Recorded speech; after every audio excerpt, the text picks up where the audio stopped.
And welcome back, everybody, again to the live from the show floor at Gamescom 2015. We are at the Elite Dangerous booth here at Gamescom. It is amazing. It's absolutely packed. I don't know if we can quickly show on the screen how many people we now have around the booth. Look at that. Look at those queues all the way around. People coming and going. We're giving away some amazing raffle prizes here today. So if you are walking by and think, hey, maybe I'll have a try of this game, we are giving away the chance. There's a chance to win an Xbox One if you play our game today. A chance to win all of the Mad Catz gear as well. I see somebody moving around there now, all ready to play. I got one in. Got one customer, guys. That's it. That's me. That's me paid for right there. Awesome. That's me paid for. So we are right now competing with the Frozen soundtrack over there. We've got the giant sound bus over that way. We've got YouTube Madness. stage around there. We've got these incredible heat lamps. We're having a good time. We're having a good time. We're having a lovely time. Oh. So, before the break, we asked a question as well. We'll be doing this a lot throughout the next couple of days. You have the chance to win a exclusive paint job, which comes with a Cobra. It's a Gamescom-themed paint job that you can only get by actually playing the game here and coming along today, or we have like 10 or 15 to give away at home. So that's pretty awesome. So we asked the question, how many credits did you start with in the original Elite from 1984? We asked you to use the hashtag EDGC15, and a lot of you did, so thank you very much for that. We have one more of those to give away today, and then we'll be giving 5 more away throughout the day tomorrow as well, so make sure you do tune it back in. So we have the winner, let me just bring it up on my screen here, is at WebzyDev. So at WebzyDev, enjoy your exclusive Gamescom skin. Again, we're going to get it, I think I'm going to get it up on screen tomorrow. Unfortunately, don't have it right now. So, without further ado, I want to reintroduce my friend John Crash Virgo, who has done an absolutely incredible job today helping me out, keeping me sane while we go through this incredible event that is Gamescom. Oh, all amazing. of you guys have, all your ambassadors have done such an amazing job. Oh, glad to be here. So, John, you are going to show us even more tutorials. Yeah. And we're going to dig nice and deep into how you would use the map, how you use the Galaxy map. Hopefully people watching at home who don't know much about Elite Dangerous can learn a thing or two, and guys walking past can learn a thing or two as well. So, yeah. Take it away, John. So what are you doing right now? So I've gone into the final tutorial that you see in Elite Dangerous. This is the travel tutorial, so it teaches you to get between stars and planets. So there's 3 key modes of transport in the game. The first one that we've already seen is the, hundreds of meters per second, the kind of combat docking speeds, that kind of thing.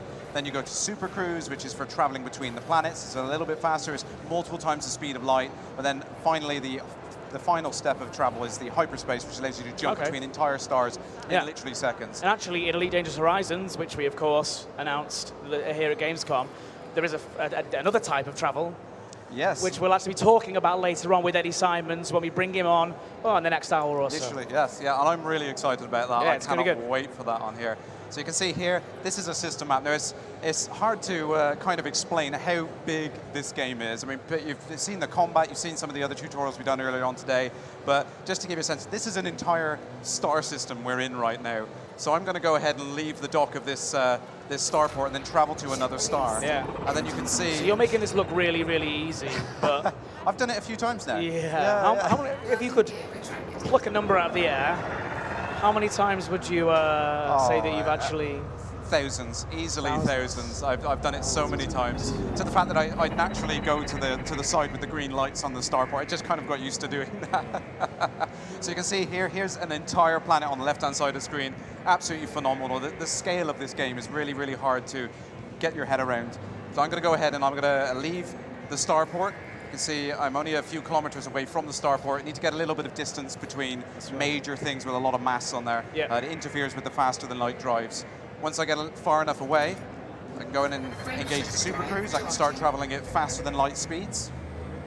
So once that charges up, so I've already done it before the the tutorial tells me in the top corner there. It's the kind of man that John Virgo is, ladies and gentlemen. Gets things done ahead of time. After you've done it enough people time. can see on the radar there, people can see that gravity well that is affecting the pull. Yeah, so in the center view here, and it's now changed, so instead of seeing local contacts like ships and starports and things, we can see the planet in the red there.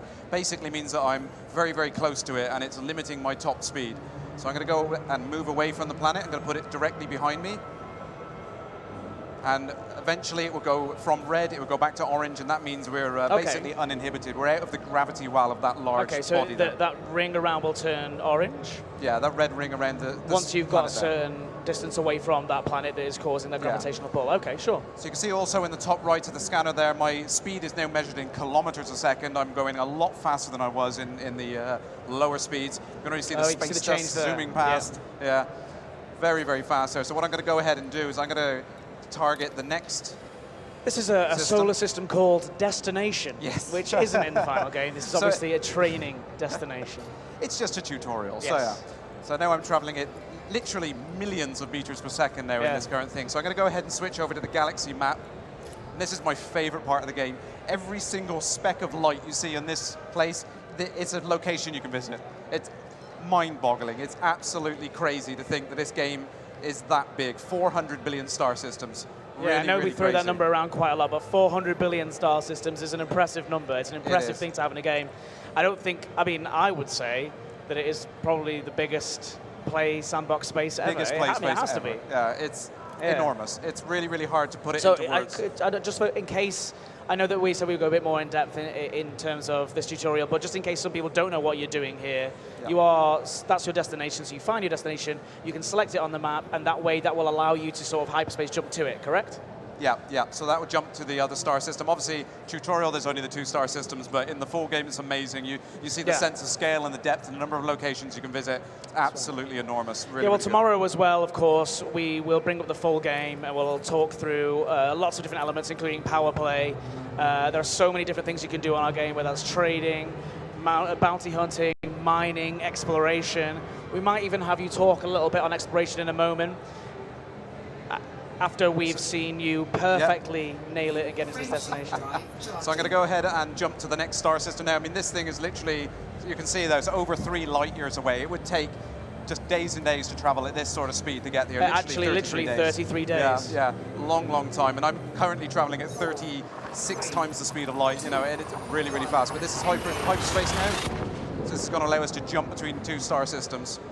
So different ships have different ratings. They have different maximum ranges, different fuel ranges and things like that as well. So, you can mix and match the ships as well. You can swap them out, have better ships. I love that. When you jump in, you see that new star. It's such an incredible thing. I love showing people that for the first time and just flying around there. And of course, you can have a fuel scoop actually as well, which I think is really important in terms of taking modules with you. Going back to talking about exploration, you would use certain ships for exploration. Is that what would you go for if you were kitting out a ship for exploration? Some ships are better than others. I mean, the Asp is probably the most wanted by the fan base. I think everyone remembers the Asp from the earlier games, and it is a very, very good explorer. Why would that be? What makes a good ship for exploration? I think it's got a very good jump range for the mass ratio. So it's quite light, but has a very, very good powerful engine, powerful power plant, and a good FSD drive. Yeah, let's get that star in shot while we talk a bit about exploration, because it just looks so beautiful.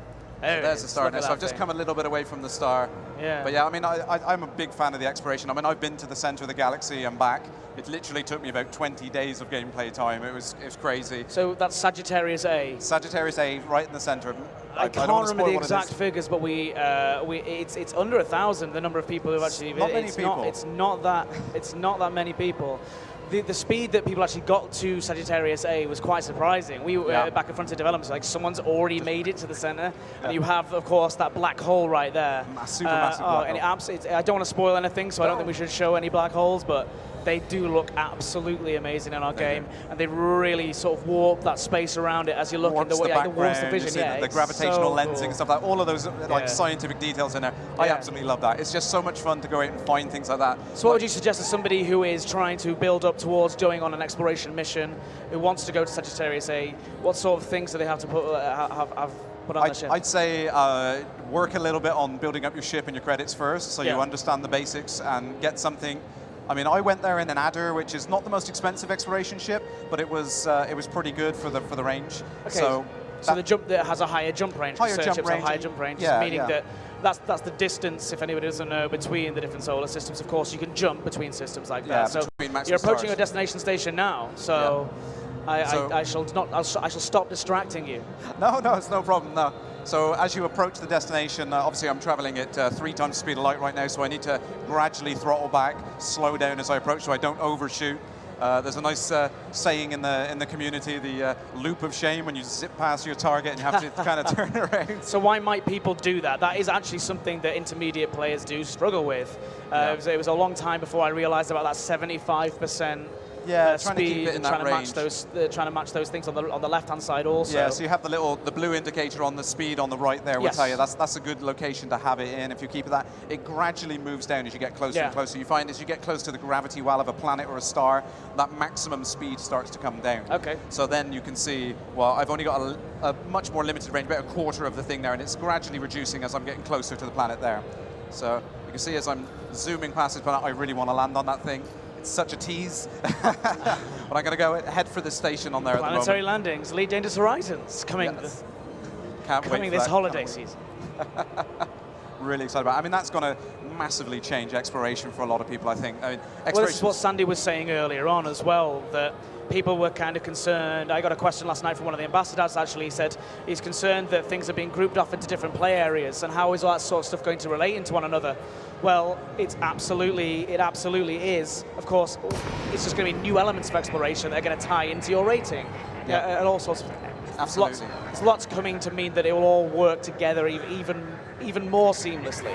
Yeah. So I spoke over you doing probably the most complicated bit, which was slowing down at the right speed. So can you just talk over what you just did? Because so once I approach the station, you get within about 1,000 kilometers of your target, and keep it under 1,000 kilometers a second, and then you can safely exit the supercruise speed and go back to normal speeds. It allows your FSD to disengage and get onto the location you're at, and that works for anything, not just stations, but if you find some unknown source out there, another ship is dropped and left a FSD wake, for example, that allows you to drop out of that location. So as long as you make sure you select your So one of the key things, request docking.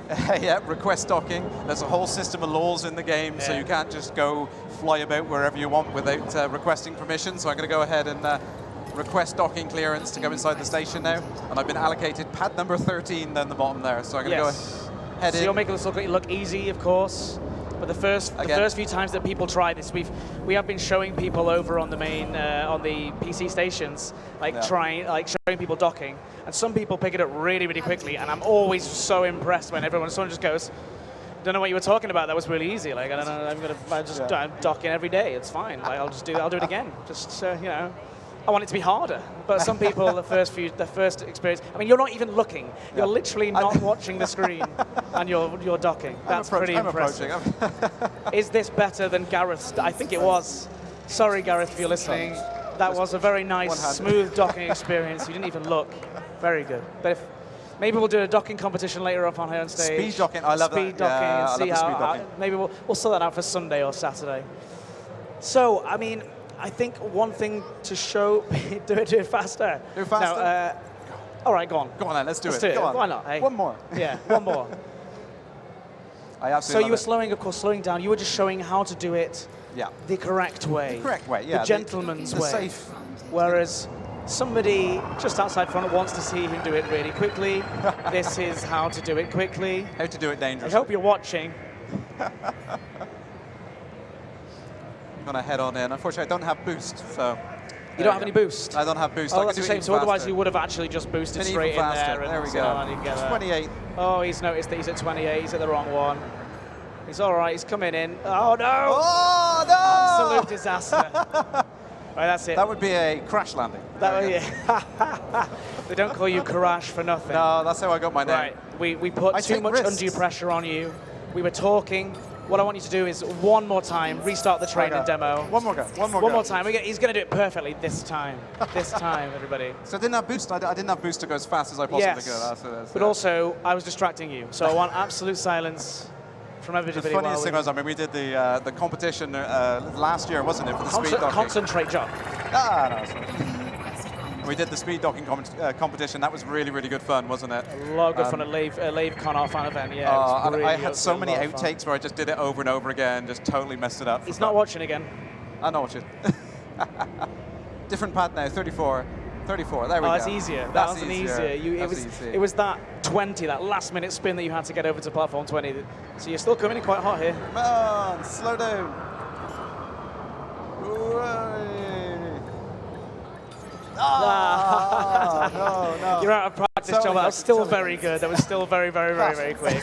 I challenge anybody at home to beat John's time. I think we did a docking competition actually over the internet about a year ago. Yeah. So many people entered. It was absolutely awesome. What was the fastest time? Can you remember? I think it was like 36 seconds. 36 seconds from the start, but we did it from a specific distance back. Yeah, 5 kilometers out. But it was a lot of fun. We did have a good time. So I'm not sure if you. Oh, actually, I know exactly what I want you to do right now. We're going to try you out on Incursion Advanced, okay? But I really do want you to talk through the techniques that you're using when you're taking on some of these harder challenges. Okay.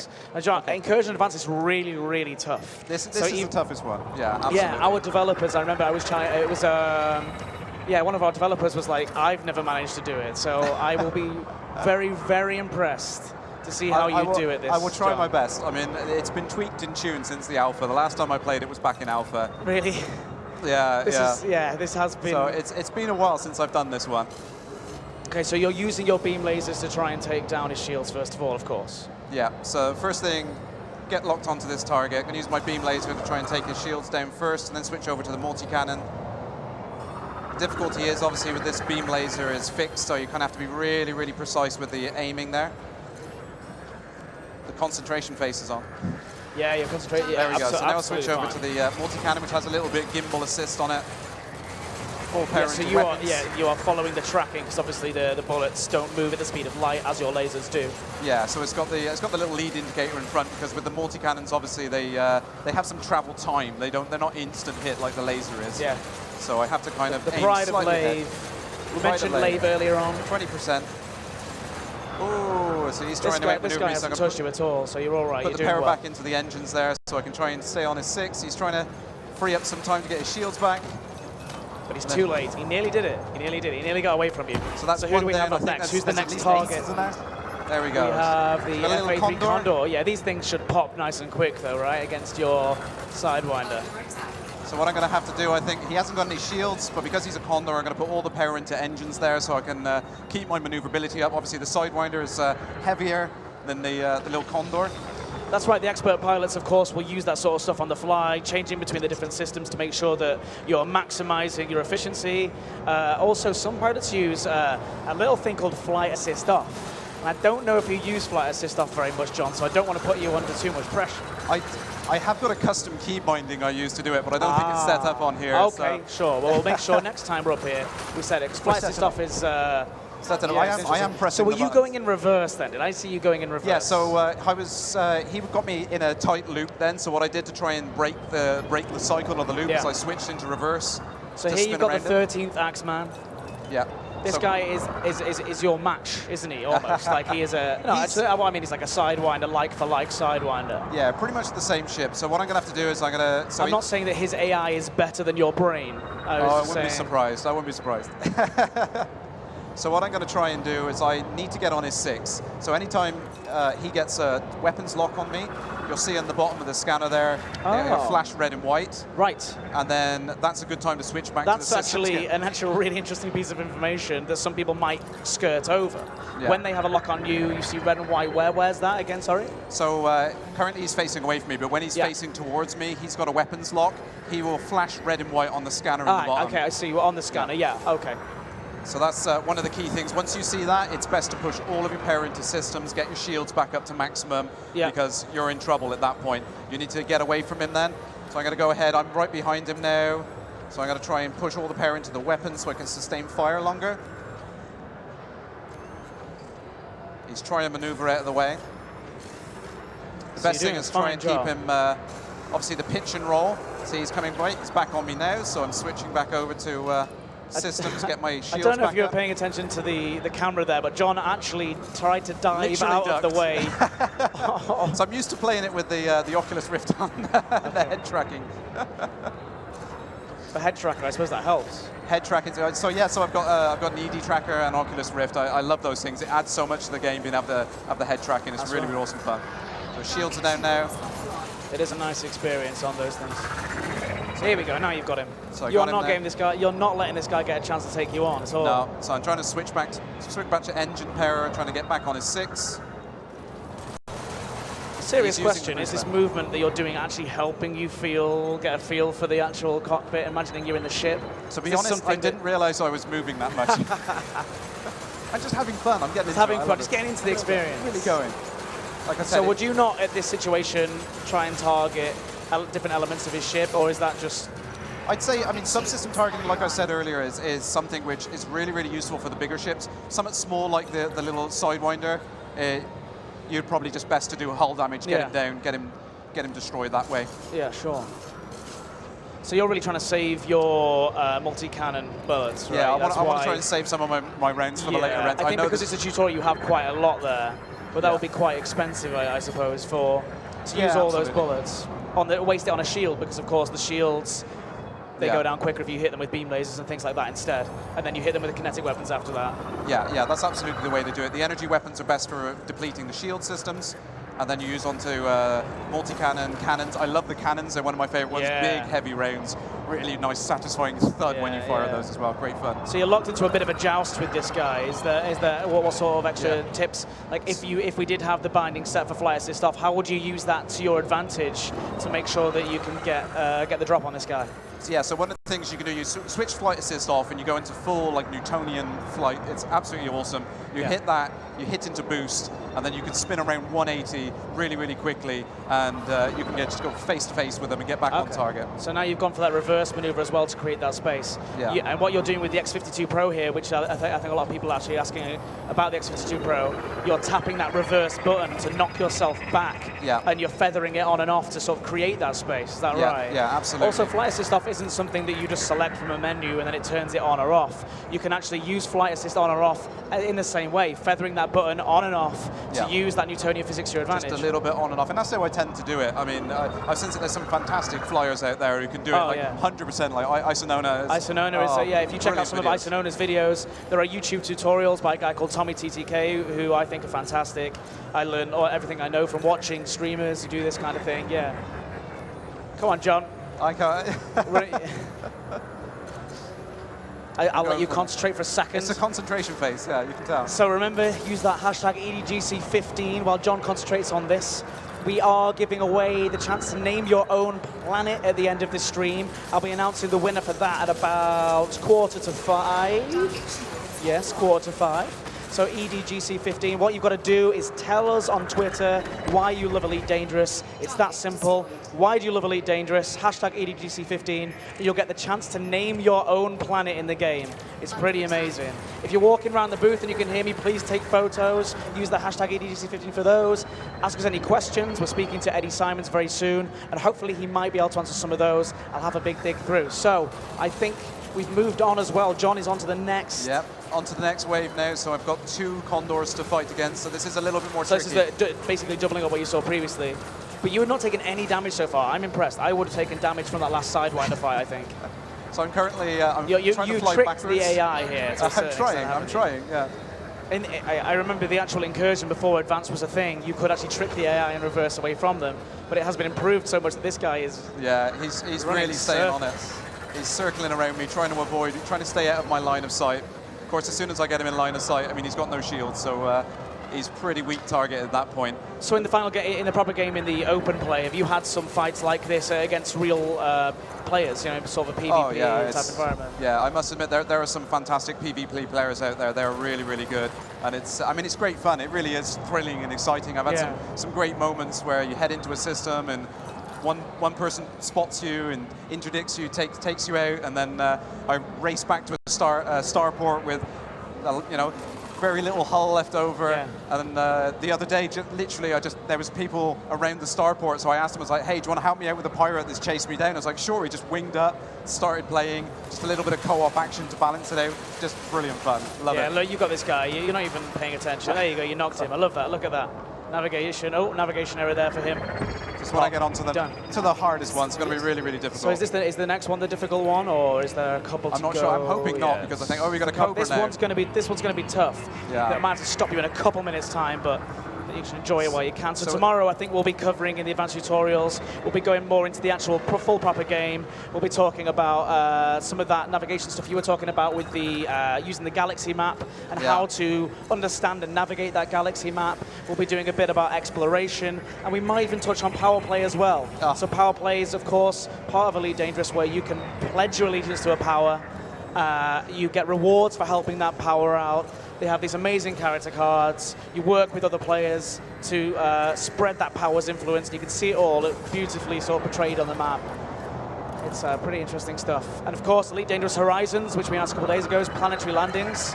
That's coming this holiday season to Elite Dangerous. That's a whole season of expansion packs. I'm a little bit excited about that. I can't wait. I'm a big exploring fan. I do like the exploration. I mean, it's not just exploration as well. The combat, I think, if I know this has been recorded, so if you go back and watch the interview I had earlier with Sandy, the Sandro Sammarco interview was actually fantastic. He mentioned some of the things that you may come up against in fights whilst on the surface, on the planet's surface. You're doing really well here. It's nice. The thing that you mentioned, I think it was skimmers, the sort of manned drones that will come out and attack you in droves, and you have to take them down, whether you're in your SRV or from the sky. It's going to be exciting stuff. Oh, I can't wait. I can't wait. Sounds awesome. So yeah, with this Cobra at the moment, I mean, this Cobra basically outmatches every part of the Sidewinder, so you really have to use every trick you can do. Keep playing with the power management. See, he's outmaneuvering me at the moment, so I'm using the thrusters as well to pull up as I'm turning to try and keep out of that tight loop, that death spiral with him. So you have locked onto a different ship, I've locked onto his power plant. I'm attempting to target that subsystem, so I can slow him down. Yeah, you can see that his shields are back up now, but you can see that the power plant has its own energy level there. Yeah, so you've got the little square indicator in the center there to show where the subsystem is. I mean, you can hit that without any gimbaled weapons. I've seen some really, really fantastic players. Hey, there you go. You're hitting it there without gimbal weapons. You were right in that. There we go. I'm going to go ahead and try and reduce the gap between me and him now. He's about a kilometer away. So I want to see you finish this guy off, and then we're going to call it there. No one's ever going to know if you managed to beat that Anaconda or not. I'm very sorry. That's okay. That's okay. But you did a tremendous job. Come on. 45. At least I can take this guy out. You haven't taken any damage this entire time. Are there any extra tips that you might give? Like, is there anything that you might give players who really do want to get into that sort of combat? Anything else that you think that they should be focusing on or trying hard to do to make sure they can be as effective as possible? Yeah, I think the key thing in this tutorial is definitely to try and minimize the amount of damage you get. So stay out of the way, evasive maneuvers all the way. You know, staying out of the line of sight of the enemy. Staying behind him as much as possible. Trying to stay behind them if you can. So how do you do that? You just use your energy management just effectively? Yeah, get your energy management into your engine so you've got better maneuvering capabilities, and it fills up the bar quicker so that you can boost away as well, get away from that ship. That's definitely the key thing to do in this one, because it is a kind of a battle of attrition, this tutorial, definitely, with the especially when you get to the bigger ships. So he's firing at me now, so I'm going to go ahead and put full power into system so that if he does land a couple of shots on me, it doesn't do as much damage to the shields. I don't lose as much power. Well, you can totally imagine what it's like when you have sort of 6 versus 6 players, or 4 versus 4 in a wing of these guys who obviously are very experienced pilots. Those fights can get quite exciting, as demonstrated by the CQC that we're showing off as well. Yeah. And CQC, of course, has had slight tweaks to make that gameplay faster, so people can pick it up straight away and be able to, be good at it straight away. Yeah, yeah. It is really, really good. I mean, I've jumped into the combat zones, and even when you're just going into an area with no one else, and it's really, really fun. But then when you see that player target pop up on the scanner, it's just really, really thrilling. It's like, are they going to be friendly or a foe? And to be honest, the most exciting times I've had is literally just jumping in. You see someone is actually fighting for the same side as you in a combat zone, and then you join up and just start helping each other out. It's just really, really great fun. This is it. I believe in you, Joe. I believe in you. He's only got 23% health left. I'm going to try and get finish this section with a bang. Come on. My laser's going into thermal overload there. 16. His hull is strong. We've been pummeling this guy for a while now. Here we go. The Cobra's a big ship. Lots of armor plating. But you've done incredibly well. I'm extremely impressed. If anybody has got any questions, you can find John on his Twitch channel. It's Twitch TV /crash landing. Crash landing. How do you spell crash? It's a bit of an odd one. Is it K-E-R-R-A-S-H. K-E-R-R-A-S-H. I think actually your name is down at the bottom of the screen. I think that can bring up, it's down there, so it's crash landing. Here we go, 1%. He's done, he is done, he is toast. Just as his shields were coming back up online. Congratulations, Jose, absolutely amazing. I'm very, very impressed. So, thank you so much, guys, for tuning in and watching Karash do an amazing job. Round of applause for Karash back at home. Thank you, guys. So we have one more exclusive Gamescom paint job to give away, which I will announce the winner for in the closing section after I speak to Eddie. Eddie will be coming by in about 15 minutes, hopefully. We'll keep you updated on Twitter if it changes at all. But he's going to be coming down. We're going to be talking about Elite Dangerous Horizons again. We're going to be showing off some more CQC footage, getting Eddie's perspective on things and perspective on development, asking a lot more about development. I've just seen him. He's definitely here. He's definitely here. Thrilled. Good to see you, Eddie. Good to see you. So before we go, let's ask that trivia question. The last one, again, today has been the original Elite themed. So we want to see you using the hashtag EDGC15. We want that at the end of your tweet so I can make sure I pick through the right ones and make sure it gets registered. So we have, what was the name of the book that came with the original Elite? Slightly harder, but I think if you've been looking on that Wikipedia page for all the rest of the answers, then you might not have a problem. But anyway, thank you so much for watching this section. I don't know if we've got any trailers queued up at all, but if not, that's no problem. But it'd be really, really cool if we could see the Horizons trailer one last time, because it does look really, really cool. So I don't know, guys. Thank you so much for watching this section, and we'll see you after the break in about 15 minutes' time.